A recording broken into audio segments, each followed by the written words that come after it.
Добрый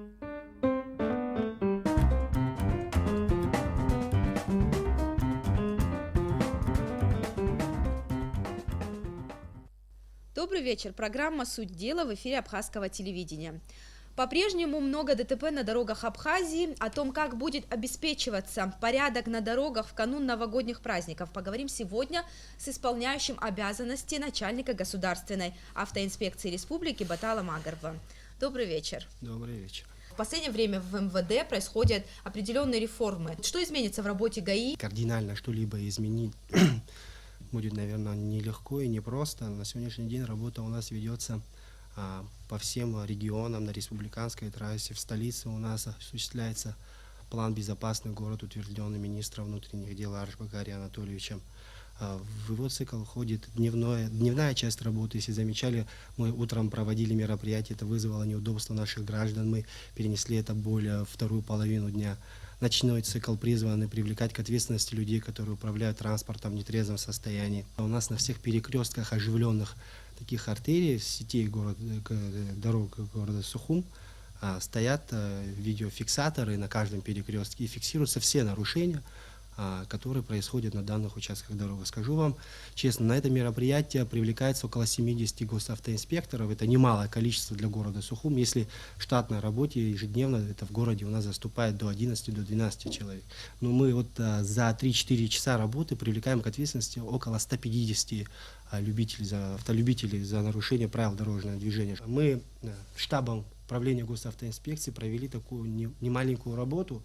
Мы провели анализ такие аварийно опасных участков на республиканской трассе, выявили эти километры, и на этих участках ставим экипажи госавтоинспекции, которые будут нести дежурство там в дневное время суток для снижения скорости автотранспорта, проходящего на этих участках. А если брать столицу, в таких оживленных местах происходят наезды на пешеходов? Непосредственно дневная часть мероприятия, она связана борьбы с водителями, которые не пропускают пешеходов. Участники дорожного движения пешеход тоже является непосредственно, но пешеходы наши, их дисциплина, к сожалению, оставляет желать лучшего. Причина происшествий, участниками которые становятся у нас пешеходы, не всегда являются автолюбители. Чаще всего и происходят и по вине пешеходов. То есть пешеход проходил дорогу в неположенном месте.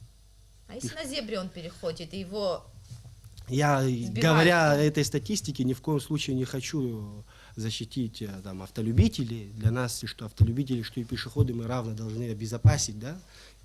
Что хочу сказать, но дисциплина касаемо нашего пешехода и дисциплина касаемо автолюбителя одинакова. На одинаковом уровне. Безответственно относятся что пешеходы, безответственно относятся также у нас автолюбители. Привлечь всех к ответственности, к сожалению, как я вам говорил выше, мы подтягиваем на спецмероприятия, их проводить не очень легко. Они технические средства, все, которые мы привлекаем, мы стягиваем со всех районов Республики Абхазия на это время в столицу республики. И каждый перекресток, а у нас около 170 перекрестков, так если говорить особо загруженных, да, это вторая школа, если вы замечали по утрам, как родители, культура, да, высадки своих детей, как оставляет желать лучшего. 10-я школа. Нужен, там именно, что правильно парковались. Ежедневно на этих участках стоят автоинспекторы. Вы представьте себе, около 150-200 автомобилей подъезжают одновременно в одно время и нарушают правила дорожного движения. Кто нас сейчас... Таким образом создают проблемы, создают опасность, что для автолюбителей, что для пешеходов. Что хочу сказать, каждый человек должен осознавать, что их деяние несет за собой опасность. Может быть, они не с полной ответственностью это могут понять и осознать. Но, к сожалению, до той статистики, о которой вы говорили, это все послужило из-за того, что немножко беспечно к этому мы относимся. Каждый думает, что беда его именно обойдет, если он здесь немножко позволит себе нарушение. Я бы хотела сейчас посмотреть с вами статистическую информацию, потом мы продолжим беседу. В 1995 году было зафиксировано 139 дорожно-транспортных происшествий, в результате которых погибло 46 человек. Количество ДТП, начиная с этого года, понижается до 2001 года. Затем опять рост дорожно-транспортных происшествий. И эта тенденция наблюдается вплоть до 2007 года.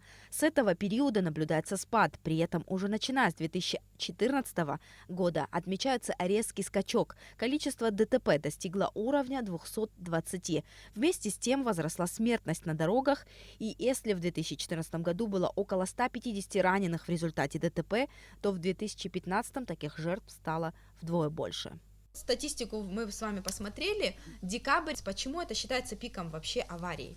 Так ли это на самом деле? Ну, да, декабрь месяц у нас самый аварийно опасный месяц. Это связано с тем, что в преддверии праздника у нас ментальность нашего населения, если входить, ну, там мы ездим друг друга в гости, в гостях мы друг друга должны изрядно угостить, после чего люди позволяют себе садиться за руль в нетрезвом состоянии. Это влечет за собой дорожно-транспортные происшествия. Это один.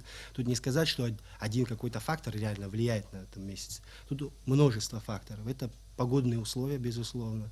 Это праздничное, как я говорил выше, это настроение людей наших. Как вы готовитесь к этому периоду? Будут ли какие-то специальные меры вами предприниматься для того, чтобы обеспечить порядок? На сегодняшний день уже проводим мероприятия, связанные с тем, что в этот аварийно-опасный месяц, скажем так, привлечь внимание в первую очередь людей, чтобы они были аккуратны, чтобы они не нарушали правила дорожного движения, чтобы они более осознанно себя вели на дорогах республиканского нашего значения, городского, районного значения. Мы ведем эту работу. Сегодняшняя программа, я думаю, что тоже даст большое значение этому всему. Это касаемо информационной политики, касаемо технической части работы госавтоинспекции. Я говорил вам, да, вот мы на сегодняшний день что проводим, работу межпостами. И это одно. Второе, ночное время суток. Может быть, у людей это вызывает неудобства, но если мы сбережем хоть одну жизнь и здоровье человека, это уже много, может, и о многом говорит. У нас, как вы знаете, очень большое количество постов на республиканской трассе находится в ночное время суток.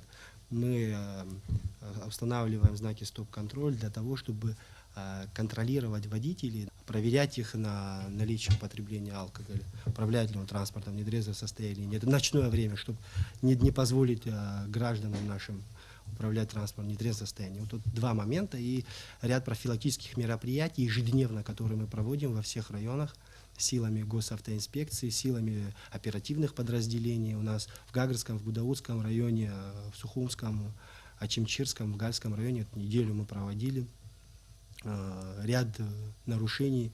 Мы выявили уголовного характера, административного характера. В сутки у нас ежедневно привлекаются к ответственности в ходе нашей плановой работы, вот этой, которую мы в связи с усилением около 10 водителей, управляющих транспортом в нетрезвом состоянии для Абхазии. Это не маленькое количество людей. Что удивляет, что несмотря на те наши мероприятия, которые мы приводим, количество выпивших не уменьшается. Есть, да, тенденция, но она маленькая, к сожалению.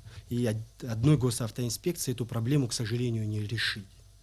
Тут общество наше должно быть более как-то ответственно подходить к этим моментам. Ну, с другой стороны, тут, мне кажется, имеет место поговорить и о коррупции. Насколько я знаю, в ведомстве вообще разрабатывалась идея по стимулированию сотрудников ГАИ для того, чтобы они фиксировали факты нарушений. Вот эта идея, она сейчас на каком уровне находится? Да, к сожалению, да, говорить, что у нас все идеально, мы не можем. У нас есть проблемы, которые мы решаем, с которыми мы занимаемся. У нас непосредственно в Министерстве внутренних дел есть отдел собственной безопасности, который проводит титаническую работу в этом плане. Это говорит о том, что если стимулировать сотрудников госавтоинспекции, да, более там коэффициенту полезных действий, чтобы их более было отдачи, больше было в их деятельности. Да, много у нас с нашей стороны было инициатив в том плане, что тот процент административных выявлений денежных средств, которые поступают от штрафов, да, в госбюджет, какой-то процент оставался на поддержку технической части госавтоинспекции, если мы все прекрасно понимаем. Или на поощрение сотрудников. Или же на поощрение сотрудников. Это имело бы, конечно, большой позитивный эффект и результат, который сохранил бы очень много жизней и здоровья людей. Но безусловно. Что нужно для этого? Законодательно оформить это все или... Ну, это уже, да, прерогатива исполнительной власти, законодательной власти, да, Кабмина, парламента, должны принять решение. Камеры видеонаблюдения. В некоторых местах они уже появились. Автолюбители, зная, что на этом участке установлены камеры, сбавляют скорость, приостанавливаются. То есть положительный эффект от этого есть. Собираетесь ли вы устанавливать еще в других местах? И вообще, как вы оцениваете, насколько это поможет работе государственной автоинспекции? Да, на сегодняшний день, около года, у нас внедряется новая система работы компании «Трансбезопасность». У нас на республиканской трассе установлены данные системы автофиксации. Они очень положительный эффект, ощутимый эффект дают в своей работе. К сожалению, техническая часть осуществления этого проекта непростая и затягивается процесс. У нас он в Сухумском и Гудаутском районе в основном сейчас работает. В последующем он будет внедряться у нас и в городах, и в районах, и в остальных частях республиканской трассы. И, наконец, вот если дело дошло до выписки штрафа, Да. насколько охотно наши автолюбители оплачивают эти штрафы? Административные штрафы, которые мы штрафуем наших граждан, выплачиваются. Если говорить о цифрах, в 2015-м 34 миллиона у нас оплатили. Данные денежные средства поступают в государственный бюджет. В 2016 году у нас было около 33 миллионов выплаты из штрафов. В 2017 году у нас около 25 на сегодняшний день, если я не ошибаюсь. Конечно, в момент составления административного протокола это непросто. Каждый водитель имеет свою правду, который требует, чтобы сотрудник госавтоинспекции вошел в его ситуацию и понял его. Приходится, если уже до выписки штрафа дошло, то, конечно, то это вопрос жестко регулируется. Да, безусловно, документы строгой отчетности какого-либо там момента это исключено. И, наконец, завершая беседу, я знаю о том, что в 2018 году в целях борьбы с наркоманией вы совместно с другими структурами будете участвовать в совместных мероприятиях. Что это за мероприятия и какой результат вы от них ждете? У нас, если недавно была группа собрана, рабочая группа в парламенте Республики Абхазия, где рассматривается вопрос касаемо ужесточения законодательства уголовного характера и административного характера. Как мы говорили выше, автолюбители, которые управляют транспортом в опьянении, в административном кодексе разграничений нет. Есть алкогольная, мы знаем, которая у нас в обиходе, и наркотическая. На основании административного кодекса, статьи 119, мы его привлекаем к ответственности 12 тысяч штрафов. Наша инициатива привлечь их к более жесткой такой ответственности, это лишать водительских прав и арестовывать их сроком на 1 месяц. А как их выявлять, привлекать к ответственности, у нас уже работа такая ведется около 2 недель. У нас силами оперативных служб и госавтоинспекции создается одна рабочая большая группа в количестве 30 человек и патрулируется район. Патрулируется район на наличие нарушений касаемо общественного порядка и касаемо порядка на дорогах. Едет экипаж, видит то или иное нарушение, он на него реагирует и проверяет на все наличия документов или же проверяет с помощью врача-лаборанта, который входит в эту рабочую группу, тоже оперативно находится рядом, чтобы мы не могли человека отрывать от его общих дел. Тоже рядом находится, оперативно проверяют, трезв он или нет, привлекают к ответственности. Такая работа ежедневно у нас ведется на сегодняшний день в Республике Абхазия. Как будет работать ГАИ в новогоднюю ночь? Новогоднюю ночь сам лично буду нести дежурство по республике. У нас будет личный состав в усиленном режиме нести круглые сутки. Все новогодние праздники, не говоря только о новогодней ночи. Максимально все силы будут брошены насколько на то, это чтобы возможно, порядок. Почему? Потому что у нас, мы знаем, как народ любит горячо отмечать данный праздник. Спасибо вам большое, что нашли время прийти к нам. А нашим телезрителям я напоминаю, что в гостях у нас был исполняющий обязанности начальника государственной автоинспекции Батал Агар. Поговорили мы о ситуации на дорогах. Я прощаюсь с вами, увидимся в следующую пятницу.